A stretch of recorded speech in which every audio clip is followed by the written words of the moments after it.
जय हिंद भाइयों। भाई वीडियो बनाने का तो मन नहीं कर रहा था, लेकिन क्या करें, इतने मैसेज, इतने मतलब टेलीग्राम पे, व्हाट्सएप पे मैसेज आ रहे हैं कि मैं खुद परेशान हो गया हूँ। यार पहली बात तो अब अनुमान किसी भी कट ऑफ का लगाना सबसे बड़ी बेवकूफ़ी होगी। अगर आप कोई भी एग्ज़ाम हो जाए और कट ऑफ का अनुमान लगा रहे हो, किसी की भी कट ऑफ नहीं मिली, इतनी अनएक्सपेक्टेड कट ऑफ चली गई कि पूछो ही मत। यार 251 नंबर ओबीसी का, 247 ईडब्ल्यूएस, 258 नंबर जनरल का, क्या कट ऑफ बनी है यार। 126 127 प्रश्न, मतलब कुछ भी आ जा रहा है, बताओ। वो भी नॉर्मलाइजेशन भी 15 नंबर तक का भी नहीं हुआ। सोचो एसआई का तो कुछ गलीमत था कि कम से कम 25-30 नंबर का नॉर्मलाइजेशन हो गया था सबसे कठिन शिफ्ट का, और इसमें जिसको सबसे कठिन माना जा रहा था उसका तो बेड़ा पार लगा दिए सब, उसको दूसरा सबसे कठिन बना दिए।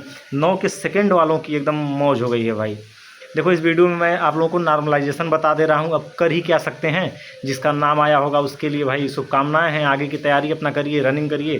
जिसका नहीं हुआ है वो लोग बिना कुछ सोचे समझे अभी से दूसरे एग्ज़ाम पे लग जाइए, ठीक है। डिप्रेशन में न चले जाइएगा या फिर कुछ गलत कदम न उठा लीजिएगा। अब कुछ होने वाला नहीं है भाई। 3-3 4-4 भर्तियों में इसी तरह से नाम नहीं आया था, ठीक है। तैयारी अच्छी थी लेकिन नाम नहीं आया था। पेपर दे के आया, लगा कि हो जाएगा, नाम ही नहीं आया, ठीक है। तो ऐसे होगा, जब तक आप तैयारी करेंगे, नौकरी जब तक नहीं मिल जाएगी तब तक ऐसे चलता रहेगा यार।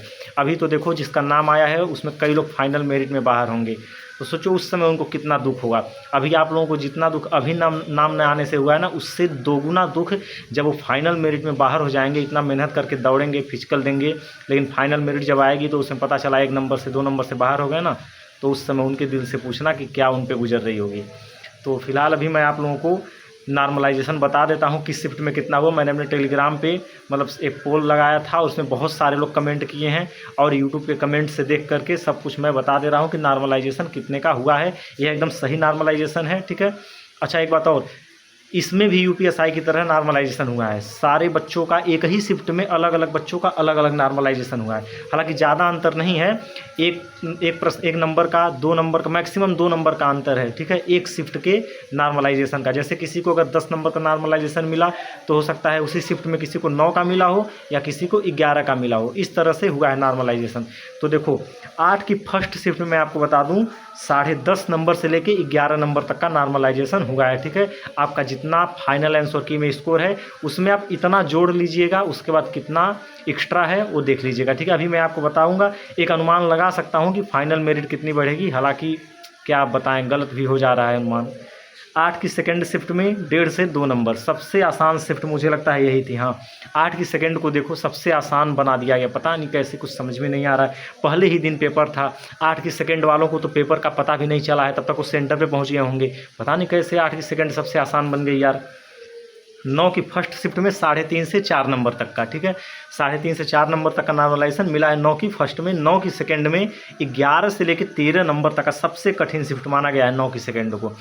11 से, जबकि इसका मैथ मतलब बहुत ईजी था 9 की सेकंड का, लेकिन फिर भी ये सबसे कठिन शिफ्ट बन गई है। 9 की सेकंड में 11 से लेकर 13 नंबर तक का नॉर्मलाइजेशन हुआ है। 10 की फर्स्ट में 9 से 10 नंबर का नॉर्मलाइजेशन, और 10 की सेकंड में 3.5 से लेकर 5 नंबर तक का नॉर्मलाइजेशन हुआ है। ये नॉर्मलाइजेशन का हो गया, ठीक है, इतने इतने नंबर का हुआ है।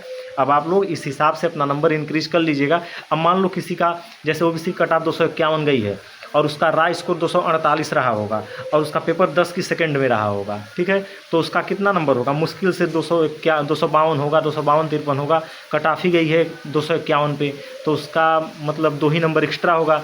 और आप अच्छे से जानते हैं कि 2 नंबर एक्स्ट्रा पे फाइनल चयन होना बहुत ही मुश्किल है, ठीक है, बहुत ही मुश्किल है, क्योंकि 40,000 बच्चों को भी बाहर भी तो करना है। 40,000 बच्चे मामूली नहीं होते हैं बाहर करने के लिए। तो ऐसे में आप लोग इससे ऐड कर लीजिएगा कितना आपका एक्स्ट्रा आ रहा है। अब मेरे हिसाब से जो फाइनल आंसर की फाइनल कट ऑफ आएगी उसमें यूआर का 10 से 12 नंबर बढ़ेगा, ठीक है, ये मिनिमम है भाई, 10 से 12 नंबर बढ़ने ही बढ़ने हैं। ओबीसी के लिए 10 नंबर बढ़ेगा फाइनल। अभी जितना आपका ये फिजिकल की कट ऑफ लगी है ना, इसमें 10 नंबर और आप ऐड करिएगा, तब तो आपका फाइनल होगा। आप देख ही चुके होंगे कट ऑफ कहाँ जा रही है। अब जिसको यह भी ज़्यादा लगे उसके लिए भाई मैं कुछ नहीं कर सकता। ईडब्ल्यूएस भी 8 से 10 नंबर अभी बढ़ेगा फाइनल कट ऑफ में, ठीक है। फाइनल मेरिट जो आएगी एससी के लिए 8 नंबर और एसटी कैटेगरी के लिए 6 नंबर। ये लड़के और लड़कियों सबका ऐसे ही चलेगा, ठीक है, क्योंकि यूपीएसआई में आप देख चुके हैं इसी तरह से कुछ अब फर्क नहीं रह गया है लड़के और लड़कियों का। जनरल की कट ऑफ देख लो भाई, लड़के और लड़कियों का दोनों का 250 के पार है।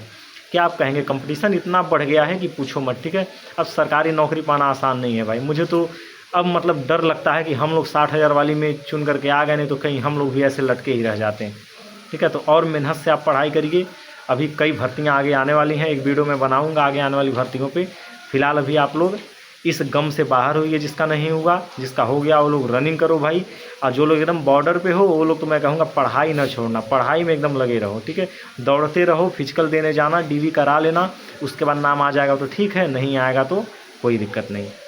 चलो ठीक है, कोई बात रहेगी तो मैसेज कर देना कमेंट में, मैं रिप्लाई कर दूँगा। धन्यवाद।